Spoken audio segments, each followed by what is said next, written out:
pensando nesses 8 prefeitos, quais que eram... eu queria que você falasse um pouquinho da relação com eles.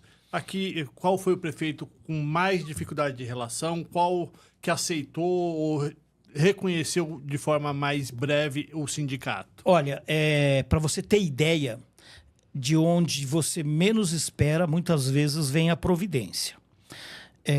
Das 9 cidades, a gente foi tocando o sindicato. Quando chegou um dia qualquer, das muitas vezes que a gente pensou em desistir, num dia qualquer nós falamos, vamos embora, vamos fechar isso aqui, vamos devolver as bases para os sindicatos de servidores, porque não dá para nós, não tem dinheiro, não tem como tocar, tudo tem custo. Aí, naquele ano que a gente já tinha decidido que ia fechar, a cidade de Itapecerica, da Serra, lá com o Jorge Costa, o Jorge pagou o imposto sindical para a gente. Então, naquele ano, não me lembro qual foi o ano precisamente, mas naquele ano, logo no início, talvez lá por 2008, o Jorge pagou o imposto sindical, tivemos a oportunidade de viver mais um ano. Prefeito mais fácil de conversar e de conviver, falou, olha, você faz a sua parte, eu faço a minha. Combinado? Combinado. Foi o Jorge Costa, por incrível que pareça. E o mais difícil foi o Rubens Furlan. Por quê? Porque é uma cidade muito grande e é uma cidade onde... em Barueri, só para as pessoas entenderem. Barueri. É uma cidade onde, veja bem,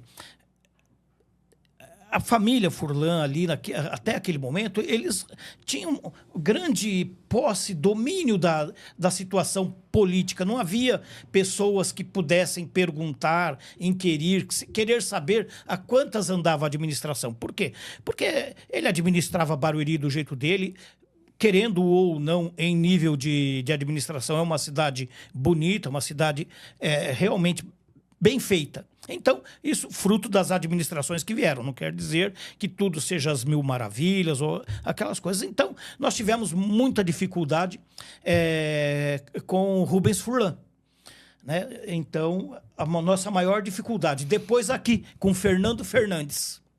Fernando Fernandes não deu uma oportunidade nem de nos conhecer, nem de conhecer o pessoal do sindicato.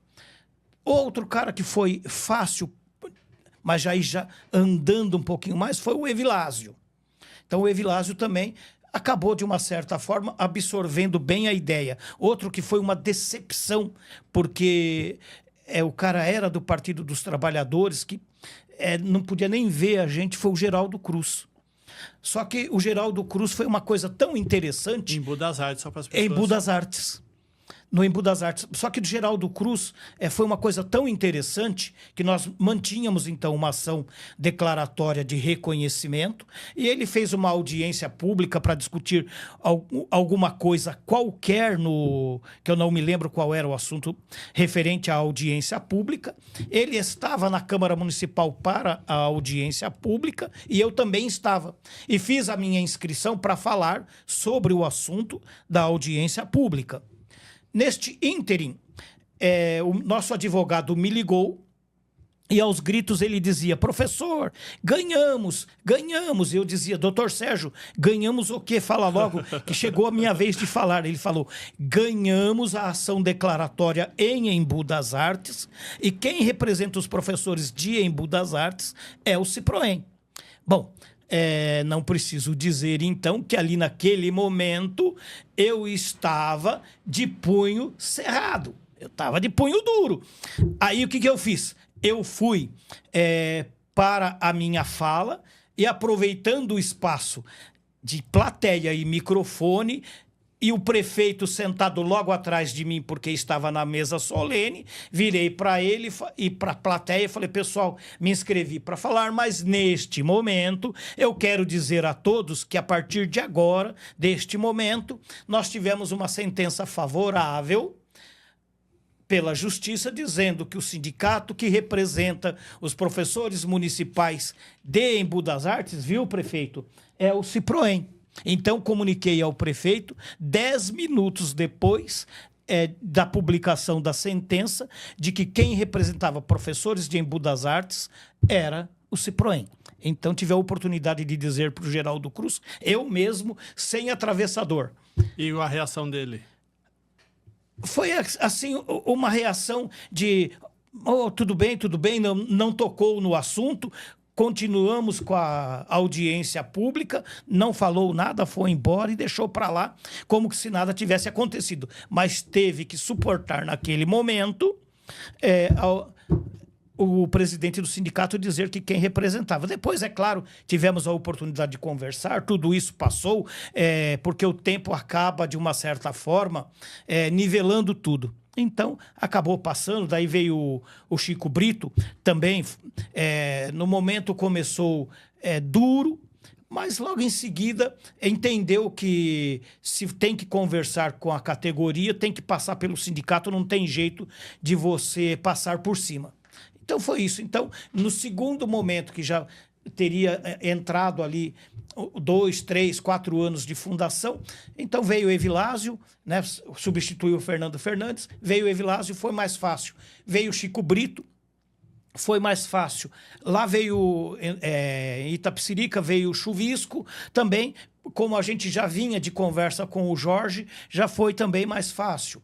No Embu Guaçu, é claro que a gente já não teve também tanta facilidade, também todo o deslinde da situação teve que ser na justiça, não foi pacificamente.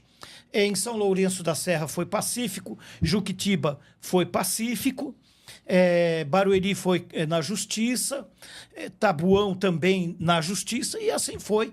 Nós tivemos a oportunidade de começar o sindicato nos primeiros 5, 6, 7 anos, tranquilamente. Para você ter ideia, e quando eu puxei essa ideia da situação que eu disse, os primeiros 10 anos foram de justiça, para você ter ideia, na cidade de Cotia, ainda a gente não tem o reconhecimento oficial pela administração de que os professores de lá têm um sindicato próprio. Ou seja, 2025 ainda continua brigando na justiça com os prefeitos de Cotia para dizer, olha, seus professores têm direito de serem representados. Ou seja, não houve uma situação, uma conversa republicana com nenhum dos prefeitos de Cotia para dizer, olha, o seu professor precisa ser ouvido. E quem fala por ele é o sindicato. Tanto que hoje, uma das piores situações do magistério em nível de valorização do professor é a cidade de Cotia.